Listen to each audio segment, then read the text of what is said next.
जय जय बनारस। का भैया का हाल चाल हो, सब मजे में ना? तो भाई हो जाइए तैयार, रजाई कंबल को कहिए बाय, नए दिन को कहिए हाय और उठा लीजिए अपनी चाय, क्योंकि शुरू हो चुका है बनारस का number 1 show good morning Banaras, देश के नंबर 1 रेडियो स्टेशन आपकी वाणी आकाशवाणी पर। हमारा नाम बनारस बाबू, हम हैं बनारस बाबू। जी हाँ, आपके रेडियो मित्र आशुतोष यानी बनारसी बाबू के साथ। हाँ तो भाई गुलाबी गुलाबी ठंड के बाद अब धीरे धीरे असली वाली ठंड अपने रंग में आ रही है, जहाँ एक और सब लोग अपना अपना इनर, मफलर, टोपी, दस्ताना वगैरह वगैरह निकाल के पहनना शुरू कर दिए हैं, वहीं दूसरी ओर आज भी एक पक्का बनारसी घाटे पर गमछा लपेटे और गुरु कड़ुआ तेल का चौचक मालिश करके दंड बैठक लगाए के और ओकरे बाद जय गंगा मैया। अब रजा गंगा जी में 11 डुबकी मार के और कंधे पर गमछा डाल के सूरज नारायण भगवान के भर अंजुरी जल दे के जब बनारसी पानी से बाहर आता है तो यही कहता है, जाड़े की ऐसी की तैसी जाड़ा का होला है। तो भैया यकीन मानिए, सच कह रहा हूं मैं, जो ठेठ बनारसी हैं वो ये जान भी रहे होंगे और जो अनुभव करना चाहें जाके कर लें। गंगा माई का पानी ऊपर भले ठंडा रहे लेकिन भीतर एकदम गीजर वाले बाल्टी की तरह गर्म, और स्नान के बाद तो ठंडी भाई साहब एकदम काफूर हो जाती है। आप भी कहेंगे कि जाड़ा ई का होला। वैसे बनारस में न जाड़े का भी अपना महात्म है।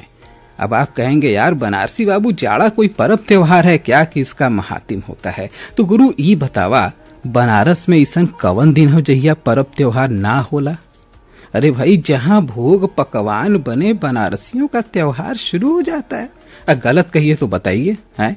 अब जाड़ा में तो हाय हाय हाय क्या बात, चूड़ा, मटर, गाजर का हलवा, मगदल, मलइयो, मटर गोभी का पराठा, निमोना, सरसों की रोटी, चने की साग, तीसी का सठौरा, बजड़े का ठुकवा, वाह वाह वाह क्या बात है, क्या बात है। तो जहाँ इतना आइटम हो वहाँ हर दिन त्योहार ही त्योहार है। अब बहाना बस आप बना लीजिए। और गुरु ये सब के बाद अगर ठंडई ना छनला तो का छनला है, का कैला? अब देखिए, जो ये कहे कि जाड़ा में ठंडई कौन पीता है, तो भाई देखिए ये दिल तोड़ने वाली बात हो जाएगी है, और कहीं न कहीं आपके बनारसी होने पर प्रश्न चिन्ह लग जाएगा। अरे भाई साहब, केसर वाली केसरिया ठंडई जड़वे में तो बना ला, यही तो सीजन है इसका आनंद लेने का। अगर कहीं गलती से भी गर्मी में ये ठंडई पी लिए ना तो तपते रेगिस्तान में काढ़ा पीने का स्वाद समझ आ जाएगा। तो जिसको जिसको केसरिया ठंडई का आनंद लेना है तो आ जाइए बनारस के पक्का महाल में। ठठेरी बाजार और सोरा कुआं दुइये जगह ही मिलेगा, और वो भी मात्र 1 जनवरी तक। और हाँ, ठंडई बाद नया नया मगही पत्ता वाले पान का आनंद लेना मत भूलिएगा। अब इतना सब सुन सुन के मुंह से पानी टपक रहा होगा, तो भैया देर किस बात की है? प्रोग्राम खत्म होते झोला मंतरा उठाइए और पहुंच जाइए सब्जी मंडी। बढ़िया बढ़िया आइटम लाइए, खाइए, खिलाइए और इस जिंदगी और जाड़े का आनंद उठाइए। भाई जैसा कि आप सब जानते हैं, दिव्य भव्य और नव्य विश्वनाथ मंदिर कॉरिडोर को बने हुए पूरा 1 वर्ष बीत गया। दुनिया ने फिर से एक बार इस दिव्य दरबार में होने वाले आयोजनों का दीदार किया और काशी विश्वनाथ के साथ ही साथ काशी की अद्भुत महिमा और गरिमा का नाद सुना। काशी की प्राचीनता ही इसकी नव्यता का आधार है। यह अत्यंत प्राचीन है लेकिन नित नई लगती है। जितना आप इसमें रमते जाते हैं उतनी ही नई नई बातें, नए नए अनुभव और नए कलेवर में से पाते हैं। आज के इस एपिसोड में भी कुछ ऐसी ही बेहद प्राचीन लेकिन नई बातें, नए रहस्य लेकर ये बनारसी बाबू आपसे मुखातिब है। तो आइए जानते हैं उन रहस्यों को और चलते हैं अपने अगले सेगमेंट की ओर, जिसका नाम है आज का मोहल्ला। दोस्तों, जैसा कि आपको पता है, पिछले 2 एपिसोडों में मैंने आपसे सिद्धेश्वरी मोहल्ले की चर्चा की और अपने वादे के मुताबिक आज के अंक में उसी चर्चा को आगे बढ़ाते हैं और आपको लिवा चलते हैं एक बार फिर इसी सिद्धेश्वरी मोहल्ले में, जहां 14 आत्म ज्योतिर्लिंगों में से एक आत्मा वीरेश्वर महादेव का अत्यंत प्राचीन मंदिर है। इन्हें मोक्ष लिंग भी कहा जाता है। ये सृष्टि के सर्वाधिक प्राचीन शिवलिंग हैं। मान्यता है कि जब सृष्टि में कहीं कुछ नहीं था तब भी यह शिवलिंग यहाँ अग्नि रूप में स्थापित था। यह पूरा स्थान आनंद पर्वत पर बसा हुआ है। इसी से काशी को आनंद वन भी कहा जाता है। निसंतान दंपतियों की गोद भरने के लिए विख्यात इस मंदिर के विषय में जितना कहा जाए कम है। स्वामी विवेकानंद का जन्म इन्हीं आत्मा वीरेश्वर के कृपा प्रसाद से हुआ था। आज भी बाबा के गर्भगृह में स्वामी जी का चित्र लगा हुआ है।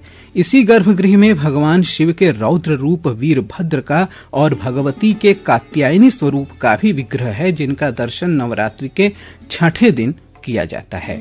मंदिर परिसर में शीतला जी, मंगलेश्वर, बुधेश्वर, शुक्रेश्वर और शनैश्चरेश्वर का भी विग्रह है। साथ ही 56 विनायकों में से 44वें श्री मित्र विनायक का विग्रह भी मंदिर में स्थापित है।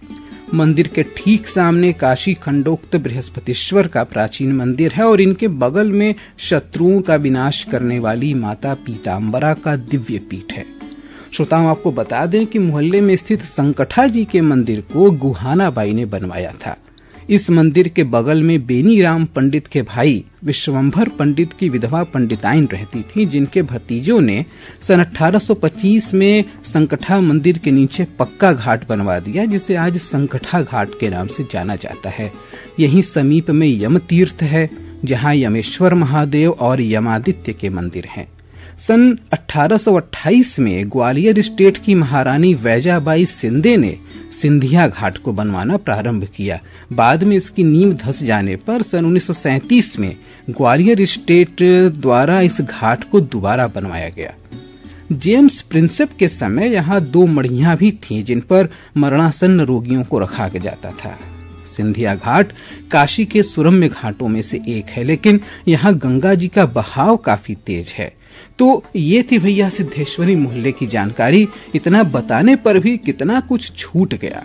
अब जैसे संकठा जी के पास ही अचानक माता, उनके बगल में अन्नपूर्णा माता, उनके बगल में देवताओं के चिकित्सक अश्विनी कुमार का मंदिर है। और भी बहुत कुछ है, उसकी चर्चा फिर कभी किसी अंक में। और आइए अब बातें करते हैं गुजरे हुए कल की।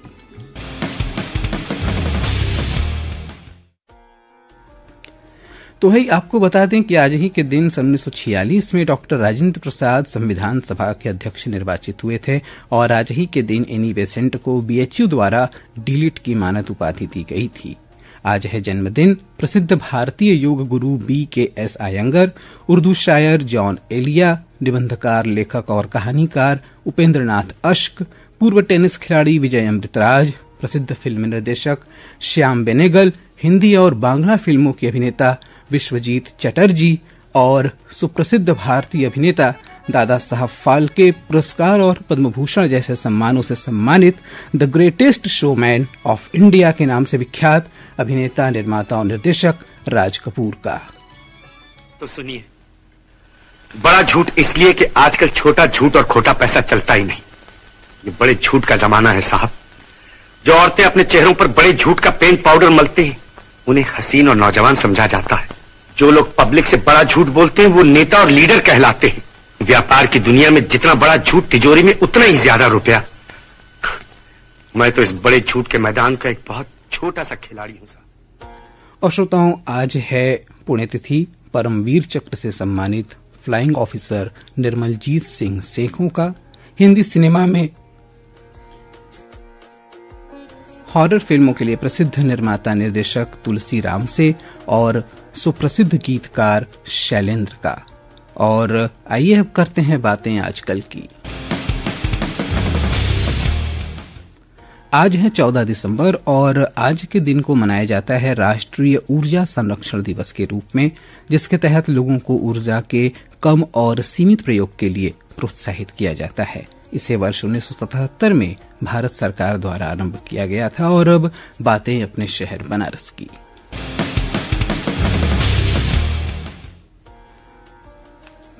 शहर में तमिल संगमम कार्यक्रम अपने पूरे ठसक के साथ चल रहा है, जहां तमिल प्रांत से यात्रियों का 11वां जत्था शहर में आ चुका है और उन्होंने श्रद्धापूर्वक काशी विश्वनाथ के दर्शन के बाद माता अन्नपूर्णा के दरबार में प्रसाद पाया और शहर का भ्रमण लगातार कर रहे हैं। गुड मॉर्निंग बनारस की एक गुड न्यूज ये आ रही है कि अब इलेक्ट्रीशियन, फिटर, हेल्पर, क्लीनर सहित अन्य कुशल कामगार विदेशों में आसानी से रोजगार प्राप्त कर सकेंगे, क्योंकि उनके लिए नेशनल स्किल डेवलपमेंट कॉरपोरेशन यानी NSDC ने प्लेटफॉर्म तैयार कर लिया है।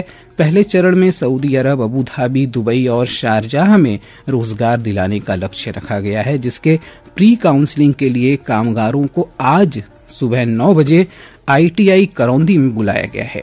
ये जानकारी सेवा योजन कार्यालय के मेला प्रभारी दीप सिंह ने दी। तो वही देर किस बात की, इच्छुक कामगार तुरंत पहुंचे ITI करौंदी और हाँ, साथ में अपना बायोडेटा और जरूरी डॉक्यूमेंट ले जाना मत भूलिएगा। दूसरी जानकारी आपको दे दें कि कल से सिगरा स्टेडियम में आयोजित खेलो बनारस प्रतियोगिता का समापन आज दोपहर 3 बजे होगा, जिसमें विजयी प्रतिभागियों को पुरस्कार वितरण किया जाएगा। साथ ही साथ एक सूचना भी आपको बता दें कि ट्रेन नंबर 15128 नई दिल्ली बनारस काशी विश्वनाथ एक्सप्रेस अपने प्रारंभिक स्टेशन नई दिल्ली से कल यानी गुरुवार को निरस्त रहेगी। अब ये ट्रेन अगले दिन यानी शुक्रवार को बनारस स्टेशन पर आएगी। तो ये था हमारे शहर बनारस का हाल।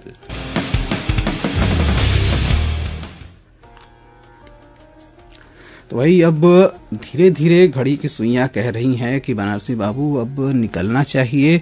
आपको बता दें कि 7:20 पर प्रादेशिक समाचार आप सुनेंगे हमारे लखनऊ केंद्र से और 8:45 पर कार्यक्रम मधुरिमा में आपसे एक बार फिर भेंट होगी। दोस्तों, एक बात चलते चलते आपसे कहना चाहूंगा, मन रुक नहीं रहा है, मान नहीं रहा है। बनारस एक ऐसा चीज ही है जिसके बारे में जितनी बात की जाए कम है। यह बनारस ये जो है ना, यह प्रकाश है आध्यात्म का, यह प्रकाश है आनंद का, यह प्रकाश है ऊर्जा का, यह प्रकाश है आत्मज्ञान का, यह प्रकाश है बाबा विश्वनाथ का, यह प्रकाश है दुनिया भर के लोगों के अटूट विश्वास का, यह प्रकाश है काशी का। जो सबको प्रकाशित करे वही तो काशी है। कहा भी गया है काशी सर्व प्रकाशिका। तो ऐसी दिव्य, भव्य, प्राचीन, पुरातन और हमेशा नव्य काशी हमेशा आपका स्वागत करती है। हमारा सौभाग्य है कि हम काशी में हैं। तो काशी में रहिए, बनारस में रहिए, इसके रस का पान करिए, मस्त रहिए और मस्त करिए और अपने बनारसी बाबू को दीजिए अनुमति। जय जय बनारस।